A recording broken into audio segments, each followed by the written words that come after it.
All right, so we finished up our series, our 10-part series on leaving a mark. And I talked about something last week, a story that I'm going to kind of pull out today. And we're going to look at this one particular story and kind of go deep with that. But I have a question. Anybody ever forgotten something? You know, you just forgot something. You know, well, I was going to, there was an illustration I was going to use in this service, but I forgot it. No, not really. I think most people who were raised in church, especially like when I was a kid and your parents were, church people, Daryl, I'm sure that this is relevant to you here. Anybody, your parents ever left you at church when you were a kid? Maybe you fall asleep under the pew and they go home, or one of the parents thinks the other one had them and they take them. I've heard stories of people hiding other kids inside the back of their car to sneak them home. And just sometimes you forget your kid. Believe it or not, all the kids that I have, that's never happened. I've never forgotten one of them at church. Now, I've forgotten to feed them every once in a while, but much like my cat, they remind me when they're hungry. But I'm a forgetful person sometimes. We can be forgetful. And it can get bad with me. I forget names, I forget appointments, I forget to do something that I said I'd do. And while I laugh about it, how forgetful I can be at times, it's not a joyful thing when I realize that I've forgotten something. Or when I've forgotten someone's name, or when I've missed an appointment, or I was unable to do something that I said I'd do because I didn't write it down. I wasn't responsible enough to tell somebody who would remind me. Or use this computer that I carry around in my pocket that says, hey, remind me to do this at a certain time. I do that all the time.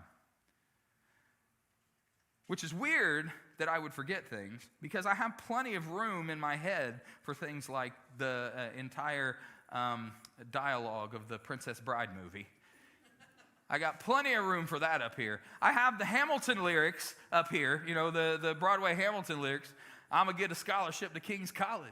Probably shouldn't brag, but dag, I amaze and astonish. The problem is I got a lot of brains but no polish. I got to holler just to be heard with every word. I drop knowledge. I'm a diamond in the... Never mind. I can do that, but I can't remember somebody's name. Oh! It's frustrating. We forget things all the time. Whether we forget to pick up milk on the way home, or you forget to pay a bill, or you forget someone's birthday or anniversary. Ooh, there's a big one. But we forget things. And those, while yes, forgetting someone's birthday, especially if it's a spouse, or forgetting your anniversary is kind of a big deal.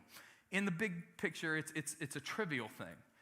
The reality is that we don't just forget about little things and trivial things and some bigger things. Sometimes, and here's where it is with the birthdays and sometimes with names, is that we make people feel like they're neglected. We forget people. And that's when it gets serious. Because that's when it starts to hurt feelings. During this COVID outbreak, there have been people who feel forgotten. When we feel like we're forgotten by someone, we have a really, really tough time. You see, whether we realize it or not, we put value in what other people think about us. And I know there's a lot of people that say, I don't care what anybody thinks about me. In some level, we place value in because if we were truly neglected and forgotten, that's this isolation that's really lonely. So when we feel like that's where we've been placed, when someone has forgotten us, it stings.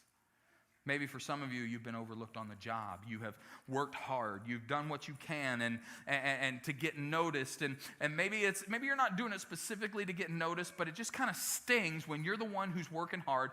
You show up on time. You do everything you're supposed to. You go above and beyond what you're supposed to do, and someone else gets the credit. Somebody else gets the promotion. And you're like, man, what do I got to do? I have been doing everything above and beyond. This person walks in at the last minute. They're the ones who are getting the recognition. Maybe it's relationships. You have friends that made plans and they left you out of them. And so you're like, oh, man, ooh, that kind of stings. I sign on social media and I see that my friends are out doing, having a party or doing whatever, and I wasn't invited to that. Maybe it's your kids. You have adult kids, and I know this because my mother is somewhat along these same lines. You have kids and you want them to call you. And there are times that you think they just don't remember you. Which, let me do this right quick. Siri, remind me to call my mother this afternoon at 3 p.m. There we go. That's not in my notes. But I remember my mother, and I want to make sure that she knows that I remember her. It's tough to feel forgotten. Maybe even some people feel forgotten by God. Whatever the circumstances that got you to this point, you feel like you've been forgotten. And maybe you're not even sure that is the label that you would put on it until now. You feel this something, but you're not sure what it is. And as I begin to talk about it, you're like, you know what? Maybe it is neglect. Maybe it is that I feel like I've been forgotten. When we feel these moments in our life, there's a way to respond rightly so that God can bless us.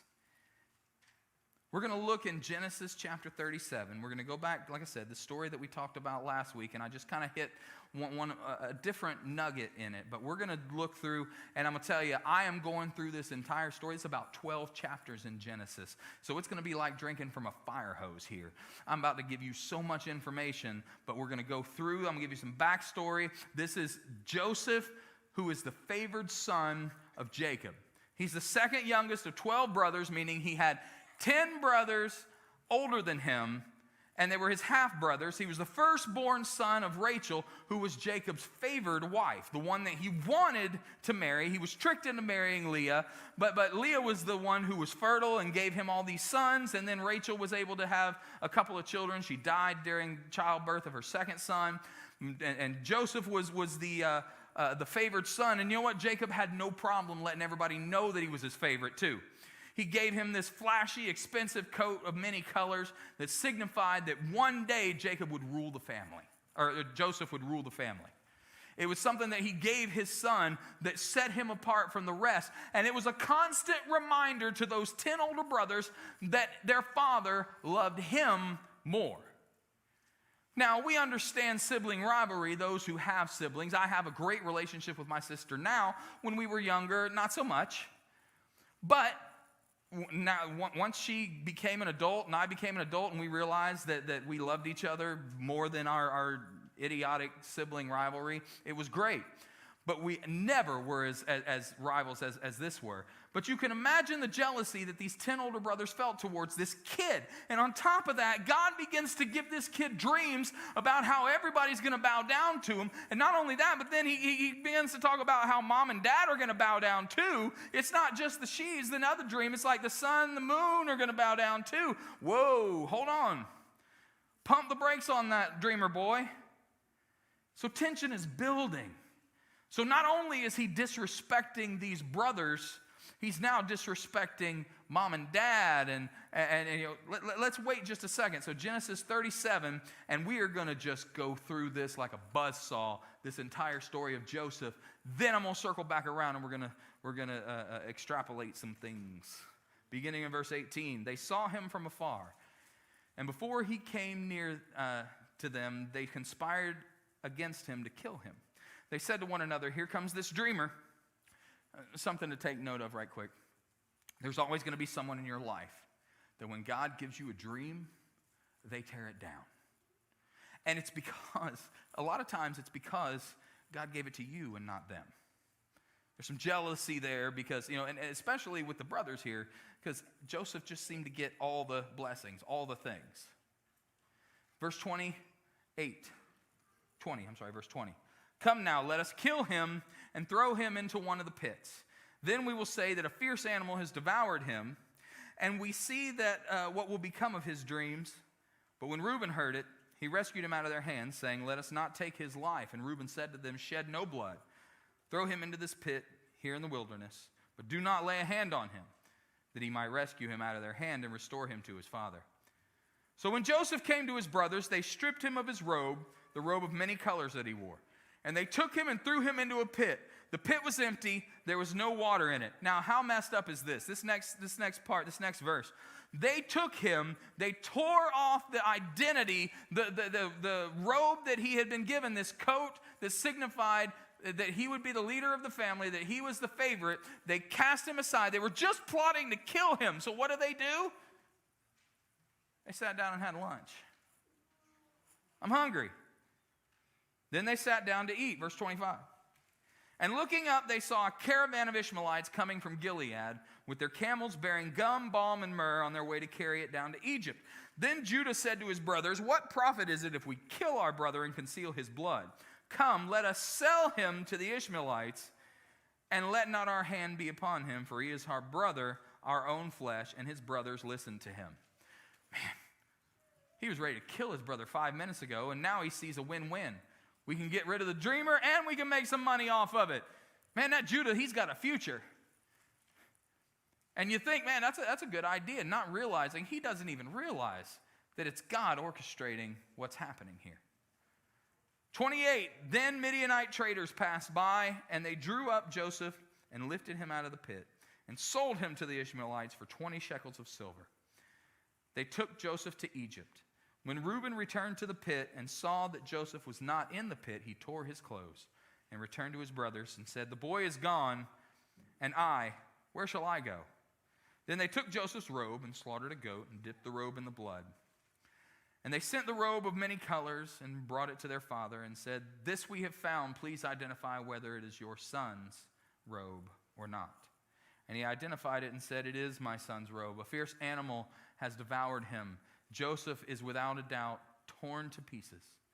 Then Jacob tore his garments and put sackcloth on his loins and mourned for his son many days. All his sons, all his daughters rose up to comfort him. But he refused to be comforted and said, no, I shall go down to Sheol on my own, to my son, mourning. Thus the father wept for him. Meanwhile, the Midianites had sold him in Egypt to Potiphar, an officer of Pharaoh, the captain of the guard.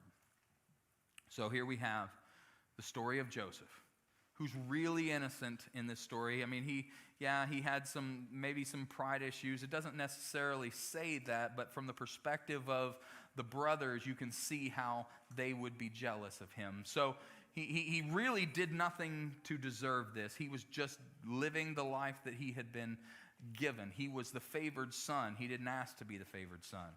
But now his father is mourning, thinking that his son had been killed by a lion, by a wild beast of some sort. The brothers think they got away with it because there's no way they'll ever see him again. So what ends up happening? He's forgotten by his family. Yeah, his dad remembers him, but there's no hope because he's dead. He's been devoured by this wild beast, so he's been forgotten. A lion killed him. His brothers are never going to see him again. Started out as a bright future. Now he's a slave. So the next stage of his life, he's sold into slavery with Potiphar. And Potiphar's an influential person. He's the captain of the guard. And even though Joseph started out as a slave, he begins to find favor with Potiphar. And Joseph becomes the head of the house. Joseph then becomes a person of influence. And that's when Potiphar's wife notices his good-lookingness. And she wants some special alone time with this handsome young Hebrew. And where his father thought that he had been eaten by a lion, he was now being attacked by a cougar. And if you don't understand that, ask a millennial. But here's the thing. Joseph is being pursued by this woman, this wife. And what does he do? He turns around and runs out of the situation. And this is a scripture that I've used in youth ministry whenever young people are struggling with the hormones and with the, she's really good looking. And I'm like, look, I get it, but you have a way of escape. People use a scripture, they take a scripture out of context a lot, and they say, this is a myth, this is not true, but people say God will never put more on you than you can handle. Well, that's not true. God will frequently put more on us than we can handle because it points us to Him and our dependence on Him. What the scripture actually says is that God will not allow you to be tempted beyond what you can bear, but he will always provide a way of escape. So you can't be tempted so much that you could say, I had no other choice but to sin. It was so bad. I was tempted beyond what I could bear. And God's like, no, I took care of that. No, you are never going to be tempted beyond what you can bear, because I'm always going to provide a way of escape. Even if that means getting up and running out of the room. So that's what he does. He gets up and he runs out of the room, and what happens? Potiphar's wife grabs hold of the coat he was wearing, and he flees, and she has his coat, which is clearly evidence that Joseph needs to change his wardrobe. These coats are getting him in trouble. So he was trying to do the right thing, but she cries rape, and Potiphar, is supportive of his wife. And Potiphar, being captain of the guard, he knows some jail stuff. He throws Joseph in jail. And in prison, he finds favor. Again, this is up and down thing that just keeps happening in Joseph's life. He finds favor, and he's soon in charge of the other prisoners. And there's a couple of guys who have dreams. One of them's a baker, one of them is a butler or a cupbearer. And they have these dreams, and Joseph is like, hey, I know dreams. I was given dreams when I was a younger man. I know what's going on here. Good news for the butler. God's going to restore you. You're going to come out of prison. You're going to go back to your job, and it's going to be great. And the baker's like, yeah, and me? Oh, about that. You're going to die. And both of those things come to pass. The baker's killed. The butler goes back to his job. And the butler, one of those parting words as he's walking out of the prison, and he turns and looks back to Joseph. He says, I'll never forget you, man. I'll never forget you. I wouldn't be out of prison if it weren't for you. So I'm so happy. Thank you. I'll never forget you. Clank. Who?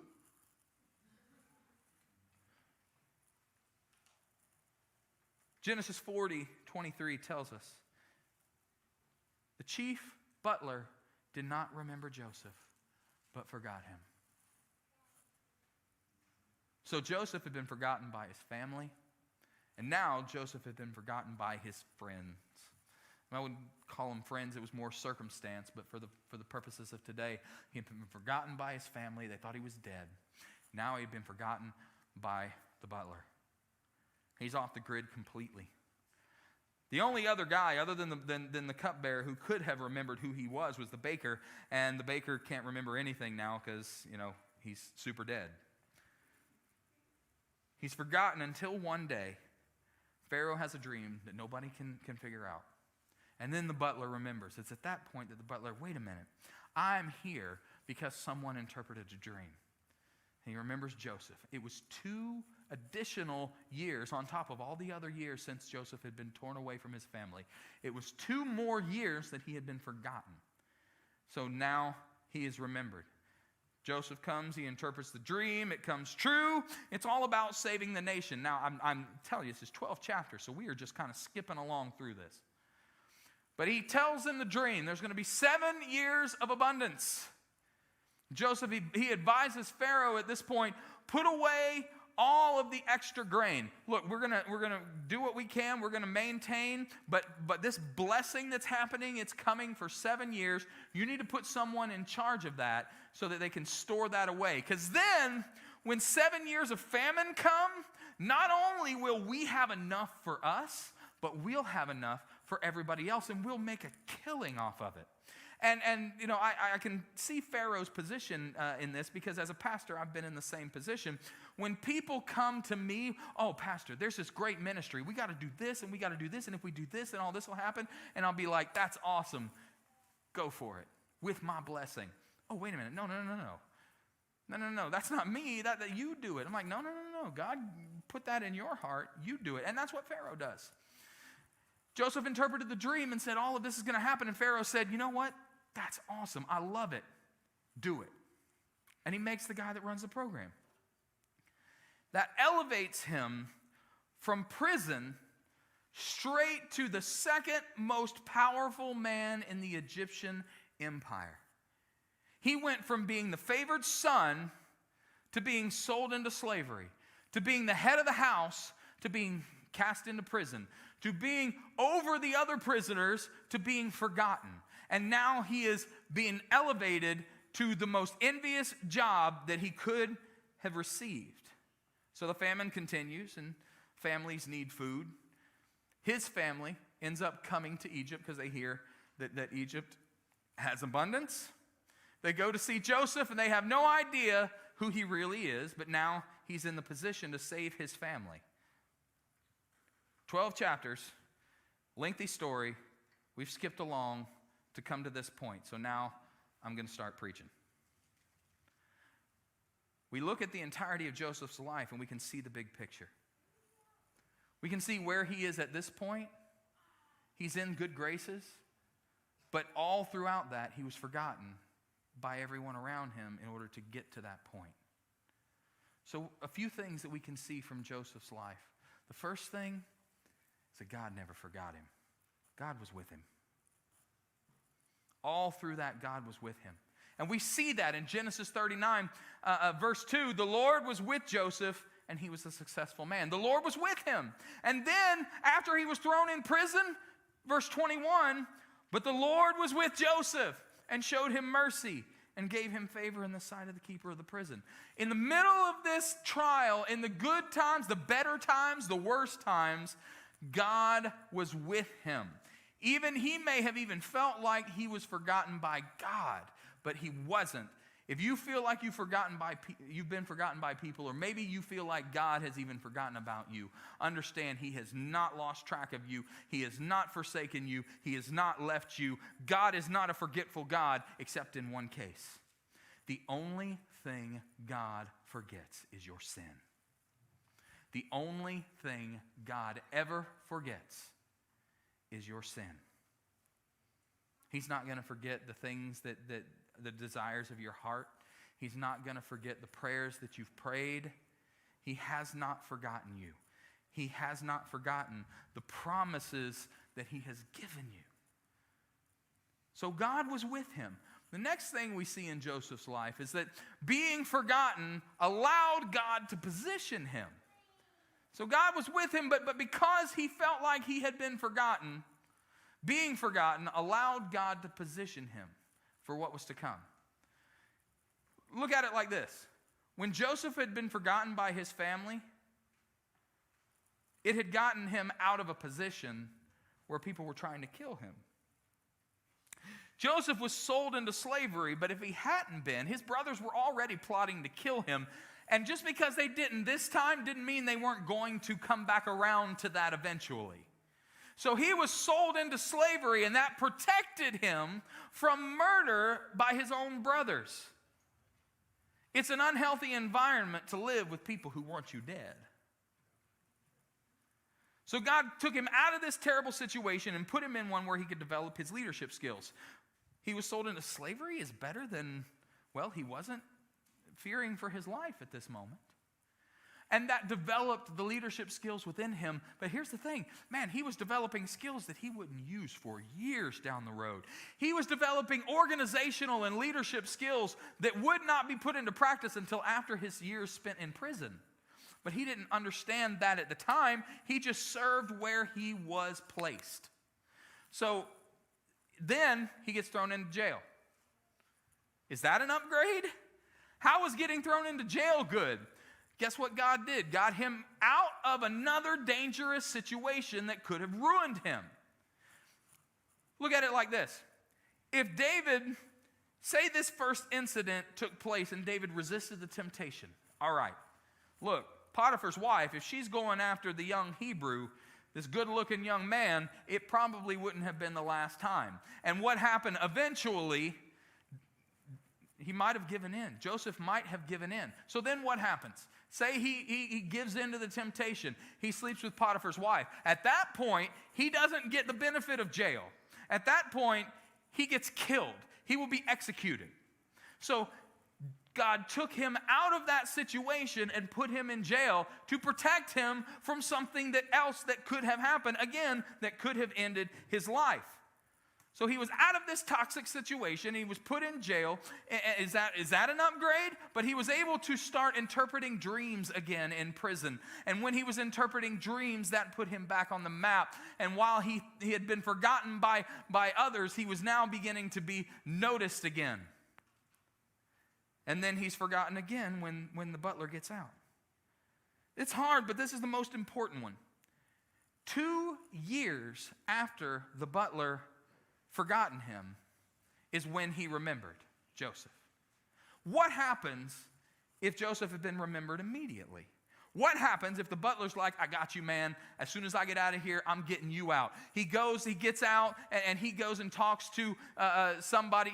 Potiphar was the captain of the guard, so maybe he goes and talks to Potiphar. You remember Joseph? He did such a good job in prison. He was really good. Maybe we can let him out. Or maybe he talks to Pharaoh, whatever it is. But he talks out Joseph. He gets out of prison immediately. Well, now Joseph is this man who is not from there. He's a former slave, a Hebrew, and he is an accused rapist who's now been let out of jail. There's not much life for Joseph in that area at that time. What happens to Joseph? He gets a job working somewhere. Maybe he just kind of wanders around. He goes back home. He doesn't get to complete the thing that God had destined his life to be. Instead, Joseph was forgotten so that God could position him to answer for Pharaoh's dream when it would eventually come. When he comes out of prison, he steps out of the darkness into the greatest job in the kingdom. God used the times of forgetting to position Joseph where he needed to be. Could it be that when he was forgotten by man, what was really happening, that times when we are forgotten by man, in the same way, that when we are forgotten by man, what's really happening is God is positioning us for what he has for us, and that is so much greater. When we feel neglected or we feel left out, God is positioning us in such a way that what he has for us is even greater than anything else that we could have for ourselves. I would say, I want to be out of prison. But God's like, you need to sit there for just a little bit longer because what I've got for you is even greater. What I've got for you is amazing. You've been overlooked, and that hurt. But God has something for you down the line that you wouldn't even recognize it if you hadn't been forgotten the first time around. Because we can't see the whole picture. We can only see a little bit. We can't see what's coming. I've told you before, if God were to show you the whole plan for your life, it would freak you out and scare you off because there's no way you could do it. God reveals one step at a time. In my own personal life, if you had gotten a hold of me when I was 18 years old and said, one day you will have 5 children and you will pastor in Dundee, I would have said, nah, I need to develop a skill that does not involve ministry. And it has nothing to do with Dundee. I love you guys. I love it here. It's the 5 children. I've been like, no, God, what 5? Me? No,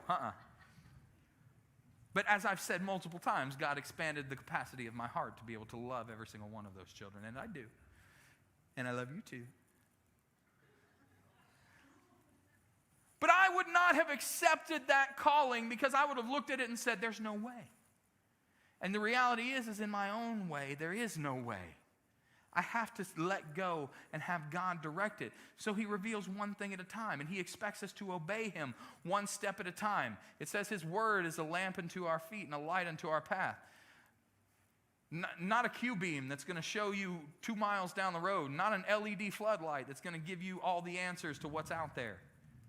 He wants us to move with him and take one step at a time. So Joseph was sold into slavery. He couldn't see the next step. Joseph couldn't see what was coming next. Each time, he was a pretty important person in Egypt eventually, but every time there was just one more step he had to take. Oh, where are you leading me, God? Into slavery? Okay, well, I'll serve where I'm put, and then God had favor, and then the cougar came, and he had to get thrown into prison. Is this what you have for me? I will serve where I'm put. And he was elevated in prison, and then he was forgotten. And what he could have done was, oh yeah, now butler, 2 years later you want to come back and you want me to interpret a dream for the Pharaoh? Yeah, I don't think so. You forgot me? Well, forget you. No, that's not what he did. He served because he knew that God had placed him everywhere for a purpose in what he was learning. Some of you, you wear glasses and you take the glasses off and you can't see anything. You're like, and for our older crowd in here, you remember Mr. Magoo? Mr. Magoo, every one of his cartoon episodes, he would lose his glasses and find his way around, and it was all funny. But some of you are like that. You take those glasses off, you can't see anything. Just kind of what's right in front of you. And even that may not be clear. But when we're forgotten, that's how we feel. All we see is the hurt. All we see is the injustice. All we see is the bad stuff, because that's what's right in front of us. We can't see beyond that to see God's plan because of all the things that have been put in our way. But if we could see with the eyes of God, we would be able to see that while we're forgotten today, that's just God positioning us for what's to come. He's going to advance you in a way that he's the one that gets the glory. It's easy to pat yourself on the back when you get somewhere or you achieve something from hard work. And I'm not begrudging that. Work hard in everything that you do. Do it for the glory of God. And if you're doing it for God, it should inspire you to want to do your best. But, we can break our arm patting ourselves on the back for how successful we are. But when you're overlooked, when you're forgotten, and you still receive that blessing, that's when people step back and go, look at God. Look at, man, her?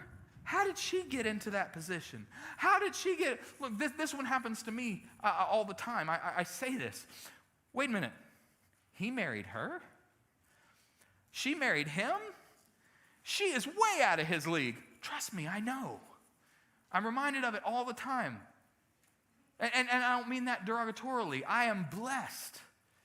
Because that's one of the things in my life that I can point to God and say, he did it. In Genesis 45, Joseph's family comes to Egypt because they're starving. The dream begins to come true. They're bowing down to him. And it's funny how he messes with them a little bit. He sits them in birth order. They don't realize that it's him, and he's like, there's the oldest. He's going to go there, and then and puts them in birth order, even though nobody told him what the order is. And eventually he loses it, and he reveals himself. And again, we're skipping over all this. There's so many things. Read the last dozen chapters of Genesis. It's a beautiful story. But flash forward to the moment where he's revealing himself to his brothers. And what's their response? They're terrified. Once they realized that that was their brother that they sold into slavery all those years ago and that they thought was dead, wouldn't you be upset or afraid if you thought the person that you thought you had killed ended up having your life in their hands? I mean, not that any of you would actually try to kill somebody or sell them into slavery, but you can put yourself in that position. Something that you thought was gone, something that you had forgotten. There's no way. The sins of my past, I'm paying for now, but at least Joseph is not going to, oh, that's Joseph. Oh, no. But verse 5, Genesis 45, and now do not be distressed or angry with yourselves because you sold me here. For God sent me before you to preserve life. Talking about seeing the bigger picture. These guys wanted to kill him, and that started this downward spiral that should have killed him and would have killed normal people if not God had not ordained all of this to take place. But instead of being defeated, Joseph saw through God's eyes. Instead of focusing on the hard times, the times that were right in front of him, he saw with God's eyes the bigger picture. And I'm sure there were many dark days when he was in slavery and the times when he was in prison where he might have even questioned the dreams that God had given him. I know I would have. But now that he's seeing the bigger picture, he sees the point that he doesn't just see God's hand along the way in his journey. He knows that God directed every single step of his journey. This sermon has been preached, this story has been preached and lends itself to 3 points very well, especially with alliteration. I've heard people preach, he went from the pit to the prison to the palace, or the 3 coats that he wore, the coat of many colors, the coat of slavery that Potiphar's wife stole, and the coat of royalty that he wore at the end as he was elevated into his position. But what would change if you walked out of here today knowing that whatever you're experiencing, God can use it for his glory? Because here's where we are with all of this. He went from the pit. He went from being cast away to being elevated into a position where he could save his people. When you feel forgotten, God will be the one to promote you. God was with him. Being forgotten allowed God to position him. And the final one, when he was forgotten, he forgave. And that's the difficult one. All that other stuff sounds great. You know, God's with me in my trials. Yes. All the God was positioning you during all of that. All right, yes. So I understand that all that difficulty I went through was God setting me up. That's awesome. And when you have been finally positioned, you forgive. Oh, well, no, not so sure about that one. Forgive, I was excited until that. When we're hurt, when we're abandoned, our natural reaction is bitterness. It's understandable. If someone does you wrong, nobody looks at someone who has been hurt and says they shouldn't be upset about that. If you have been truly wronged, you could look at Joseph's situation. He had been sold into slavery by his brothers. He has a right to be mad at his brothers. He has a right. He had been lied on and cast into prison. He has a right to be mad at Potiphar and his wife. He didn't do anything wrong. When he had been forgotten by the butler, he has a right to be mad at that butler. He broke his promise, and Joseph didn't do anything wrong. And that's a normal response. But normal responses get normal results. You see, bitterness and unforgiveness is like drinking poison and expecting the other person to get sick. Normal responses get normal results. But you know what that means is true? Supernatural responses get supernatural results. Bitterness is normal. Forgiveness is supernatural. A supernatural response to being forgotten and hurt is to forgive regardless of what it is. And when we forgive, supernatural things begin to happen in our lives. Josiah, if you would come. Just like Joseph, when we forgive, we can see the purpose. God allowed this to happen so that Joseph could save all the people. And until we forgive, we still feel like the victim. You're tired of being the victim? You're tired of feeling like the victim? Forgive the person that made you feel like the victim. Here's something that we need to be very careful about. Forgiveness doesn't mean that you let that person have control over you. In fact, many times they're controlling you whether they know it or you know it when you continue to be the victim. Turn that over to God. Forgive. And you break through for God to use you for something great. How do I forgive someone who's hurt me, someone who's done so wrong to me? All I know is that Jesus forgave me when I forgot and I rejected him. Will you stand? Look, I mentioned before, and I will mention many times, my grandfather, because he was such an influential person in my life. He was the model of Christ, and as far as I was concerned, he was baptized at the day after he was born, and he never sinned a day in his life. All have sinned and fall short of the glory of God, but my grandfather got forgiveness the first week of his life, and he never sinned another day. And then I found out as I got older that my grandfather had a past. No, don't I want to hear that? No. He was perfect. He never sinned. So there are those who, maybe that you haven't had any struggle since the day you got saved. But there are others who, when I talk about forgetting and rejecting God, you remember a time when that was true for you. You remember a time when you knew God was saying go left and you were going right. You knew there was a time when God was saying, speak to this person, speak life and love to them. And you were like, they hurt me. I ain't going anywhere near that. And in those times when you rejected Christ and his call and his direction, he forgave you. And if maybe you haven't asked, he will forgive you if you give it over to him. And that's where we see Jesus in this story. Like Joseph, Jesus was rejected by the ones who should have loved him most. But like Joseph, he forgave those. And unlike Joseph, he forgave those that killed him. During the act of killing him, Joseph forgave, but he got to live. Jesus went further because he knew what was coming, and he did it anyway. He knew what he faced on the cross, and it was difficult, but he took the step, and he took on the forgiveness of the world. Forgiveness is available to you, and freedom is available to you. It's found in forgiveness. You feel forgotten this morning? God's always been with you. You may feel forgotten because he's been strategically training and raising you up for what's next. And forgiveness is the freedom that gets you out of it, gets you out of the trial.